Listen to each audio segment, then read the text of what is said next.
60 miles inland on the Antarctic ice shelf, thousands of emperor penguins stand frozen in the dark. They do not move. They do not speak. They wait. Each one guards a single egg balanced delicately on its feet. An egg that would die in minutes if it touched the ice. Around them, the wind howls. The temperature hovers near -40 degrees Fahrenheit. Hurricane-force gusts tear across the flat white landscape, erasing all sound except the storm itself. No mammal should survive here. No bird should survive here. No complex life should be able to fast for 4 months in total darkness, while incubating an egg in the coldest, windiest place on Earth. But emperor penguins chose it. They pressed together into a living wall of bodies. A huddle that revealed evolution's most extreme bargain. This is where their story begins.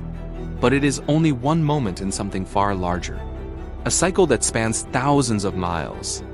A cycle that involves at least 6 major penguin species. A cycle that unfolds across one of the harshest ecosystems on the planet. A continent with no soil, no trees, no land predators, and half a year of complete darkness. Yet every year, more than 12 million penguins return here to breed, to feed, to breed, and to gamble their lives against the ice. They walk, they slide, they swim. They travel thousands of miles to reach the same places their ancestors returned to long before humans ever saw this continent.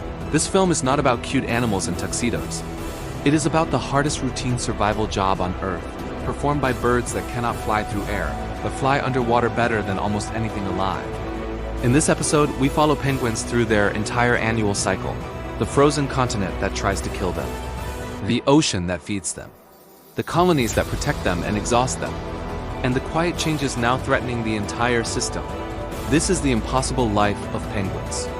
At its core, Antarctica is not a frozen wasteland. It is a desert. The driest desert on Earth. In the interior, less than 2 inches of snow fall each year. What little does fall never melts. It stacks, compresses, and slowly becomes part of an ice sheet more than 2 miles thick. Winter temperatures average around -40 degrees Fahrenheit. But temperature alone does not explain the danger. Wind does. Katabatic winds spill off the continent's interior like invisible rivers racing past 60 miles per hour. Wind chills plunge toward -100 degrees. At that point, exposed skin freezes in under 2 minutes. Muscles stiffen. Circulation collapses. The body begins to fail almost immediately. And the ice itself is never still. Sea ice locks to the coast, forming fast ice that may last 1 season or vanish entirely the next. Pack ice drifts with currents, opening and closing routes without warning. Glaciers grind forward until massive icebergs break free and drift north, slowly melting into the sea. Nothing here is stable. Yet life breeds in this instability. Antarctica supports the largest penguin colonies on Earth. Emperor penguins gather in tens of thousands on ice that seems too fragile to trust. This is a place where life should fail. Yet penguins remain not by chance, but by an ancient agreement with evolution. Every feather, every dive, every instinct is a compromise with the cold.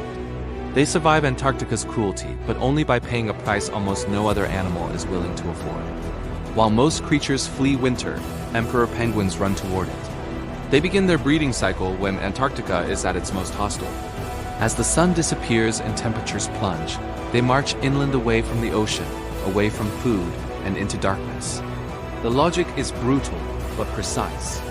When sea ice reaches its maximum extent, it becomes stable enough to support massive colonies.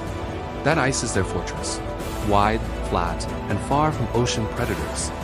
If emperors waited until summer, the ice would break apart beneath their chicks. The ocean would claim them before they ever learned to swim. So they travel early. Long lines of penguins leave the coast, walking for weeks toward breeding grounds that look empty to us, featureless plains of ice that remain frozen just long enough to raise a single chick.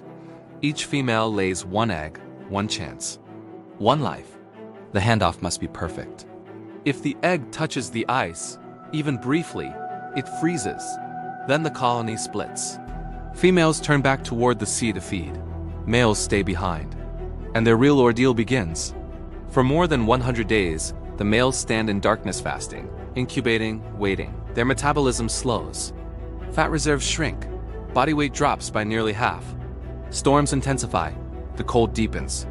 To survive, emperor penguins rely on one of the most elegant solutions nature has ever produced: the huddle. This is not a crowd. It is a living structure. Penguins press together in tightly packed formations that constantly shift. Slow waves ripple through the group as individuals rotate from the exposed edge to the warmer center. There is no leader, no command. The group survives through shared motion. Inside the huddle, temperatures can rise to nearly 70 degrees Fahrenheit. Just inches away, the wind may feel like -80. Life exists in that narrow seam. Each male balances his egg on his feet, sheltered beneath a fold of skin called the brood pouch. He cannot sit, he cannot stumble. If the egg slips, it dies. So he stands, through storms, through hunger, through exhaustion. Weeks pass, months pass. And then, beneath the feathers, something changes, a faint sound. The first call of a newly hatched chick. The timing now becomes everything. The males are nearly spent. The females are still at sea, feeding in open water. When they return, they must find their partner and chick among thousands guided only by a unique call that cuts through the noise. When the transfer happens, the males finally leave. After more than 3 months without food, they begin the long walk back to the ocean. Many collapse before they reach it. Some never make it. Those who do dive immediately, refueling in the brief Antarctic summer. Their ordeal ends. But for the chicks born into the coldest environment on Earth, the struggle has just begun. Slowly, almost reluctantly, Antarctica changes. The orbit shifts, the planet tilts, light returns. It begins as a thin blue line on the horizon, then a pale glow. Shadows soften. Colors return. The continent exhales. Ice that once felt permanent begins to weaken. Cracks spread. Edges crumble. The sea reclaims what winter took, and beneath the surface, life erupts. Sunlight floods the water for the first time in half a year. Microscopic plants, phytoplankton, explode into bloom. They multiply so rapidly that the ocean turns green, visible from space. This bloom feeds krill, billions of krill. Few ecosystems on Earth rely so completely on a single creature, and everything that follows depends on them. As the ocean wakes, the coastline comes alive. Adelie penguins arrive first small, fast, and aggressive. They build pebble nests on rocky ground, stealing stones from neighbors in constant territorial battles. Gentoo penguins return from long winter feeding trips. They prefer ice-free shorelines and adjust quickly to changing conditions. Chinstrap penguins arrive next, perfectly timing their breeding to the peak of krill abundance. Too early and the chicks starve. Too late and the adults do. Every decision is synchronized to the ocean's pulse. Leopard seals patrol the ice edge, their heads rising silently beneath the surface. Giant petrels circle above colonies, scanning for weakness. Orcas slice through feeding grounds with coordinated precision, some creating waves to wash penguins off ice, others hunting beneath. Summer is abundance, but it is also exposure. Far from the Antarctic mainland, another story unfolds. South Georgia. A sub-Antarctic island chain where cold currents collide with warmer ones, forcing nutrients upward from the deep. The result is one of the most productive marine ecosystems on Earth.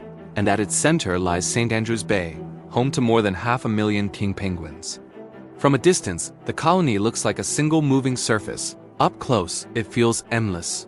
Noise rolls like thunder as parents and chicks search for each other by sound alone. King penguins live by a different strategy. They don't incubate eggs in darkness. They don't march inland. They breed on open ground, close to the sea. Their gamble is time. It takes over 14 months to raise a single chick. Some pairs skip breeding years entirely. But the ocean remains accessible year-round, and food stays relatively stable. Their survival depends on patience and productivity. But even here, danger never leaves. Skua birds stalk the edges. Giant petrels wait for weakness. Fur seals and elephant seals crowd the beaches. Orcas hunt offshore. King penguins survive not through endurance, but through numbers, mobility, and relentless feeding. Farther north still, penguins adapt again. Rockhopper penguins leap through violent surf and scale near vertical cliffs to reach nesting sites no predator can easily access. Magellanic penguins dig burrows into soft soil, hiding their chicks underground. Macaroni penguins crowd wet slopes that seem impossible to stabilize. This fringe of the Southern Ocean, warmer, wetter, and more chaotic, is where most penguins actually live, and it is changing fast.